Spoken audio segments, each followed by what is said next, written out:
지지율이 떨어지고 있습니다. 그런데 그 민주당이 지금 지지율이 떨어지고 도저히 자기들 힘으로 집권할 가능성이 없으니까 어떻게 합니까? 전혀 자기들하고는 노선도 다르고 정책도 다른 민노당, 과거에 지금 진보당이죠. 통합진보당하고 지금 연대를 하기 위한 계속적인 노력을 하고 있는데 그 결론도 안 났습니다.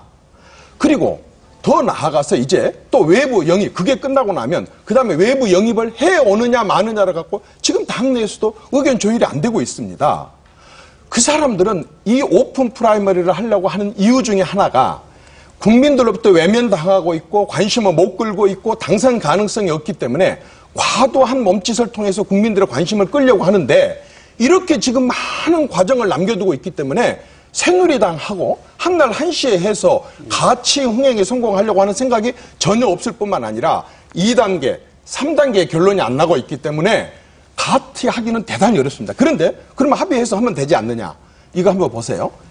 새누리당이 지금 아까 얘기한 국민 50%, 당원 50%의 이 국민 참여 경선의 룰을 만드는데 어떻게 걸렸느냐.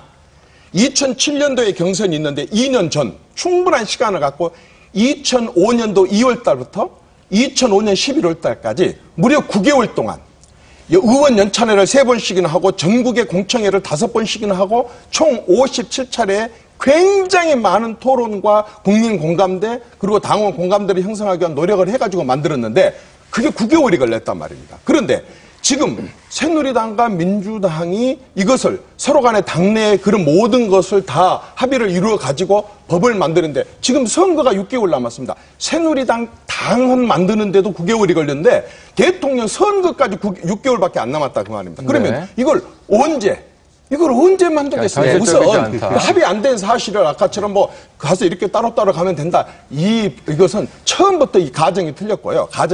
그 다음에 아까도 얘기했지만 민주당이 지금 워낙 벼랑 끝에 서 있기 때문에 누구를 밀고가 아니라 아까 말씀하신 대로 새누리당의 유력한 주자를 우선 꺾기 위해서 새누리당의 만만한 후보, 자기들이 상대하기 좋은 만만한 후보를 몰려가서 일단 선택을 하고 그리고 내부 문제는 다음에 자기들은 어쨌든 집권만 하면 되지 누가 집권한 것이 아니기 때문에 만만한 후보를 선택하고 아주 상대하기 힘든 버거운 후보를 떨치기 위한 아까처럼 몇십만 명, 몇백만 명이 뛰어들어올 수 있다고 하는 이런 가정이 있기 때문에 위험한 겁니다. 네, 그거를 제가 좀 먼저 설명을 드려야 될 것 같은데요. 지금 민주당은 완전 국민 경선제를 하자라는 걸 당론으로 정했습니다.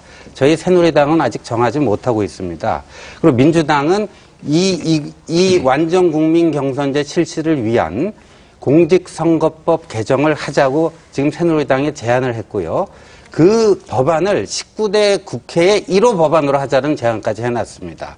그러니까 일단 민주당의 속셈이 어디에 있던 간에 우리 새누리당은 그 점에 대해서만큼 적극적인 태도를 볼 필요가 있다라는 얘기고요. 그다음에 우리 이정현 최고위원께서 지금 대선이 6개월뿐이 안 남았는데 지금 무슨 선거법 개정 이거 언제 하고 있느냐 그랬는데요. 공직선거법이 94년에 제정된 이래요. 지금 채 20년이 안 됐어요. 31번 바뀌었습니다. 지난번 4.11 총선 직전까지 저도 정치개혁특위에서 활동을 했습니다만 공직선거법 개정 협상을 했습니다. 여야 간에. 이런 선거 룰이라고 하는 거는 그 직전까지 항상 그 시대 상황에 맞게끔 유연하게 변화시키는 겁니다. 금년도 총선 전에 했던 거는 SNS상의 그 선거운동을 자유롭게 해주자. 이런 것들을 다 한 거예요. 그러니까 그런 점에서 선거법 개정 언제든지 할 수 있다는 거고요. 그 다음에 지금 요거를 정확히 이해를 해야 될 것 같은데요. 지금 새누리당의 당원 당규대로 하면은 이렇게 233이라고 하는데요. 대의원 20%, 당원 30%, 일반 국민 30%, 여론조사 20%입니다. 근데 이 대의원은 뭐냐? 책임당원은 최근 1년 동안 월 2,000원 이상의 당비를 6개월 이상 낸 사람들이 책임당원입니다. 이 책임당원 중에서 뭐 국회의원이라든가 지방의원이라든가 이게 당연직이 있고요. 또 국회의원이라든가 원외위원장이 추천하는 사람들이 있고 그 밖에 책임당원들이 이제 추첨으로 해서 무작위로 추출하겠고 이래갖고 20%가 구성이 됩니다. 나머지 30%는 요번에 이제 당원 명부가 220만 명 유출을 했는데 여기에서 못 들어간 책임당원하고 그 일반 당원들하고 거기서 이제 또 이제 추첨을 해서 뽑고요. 그 다음에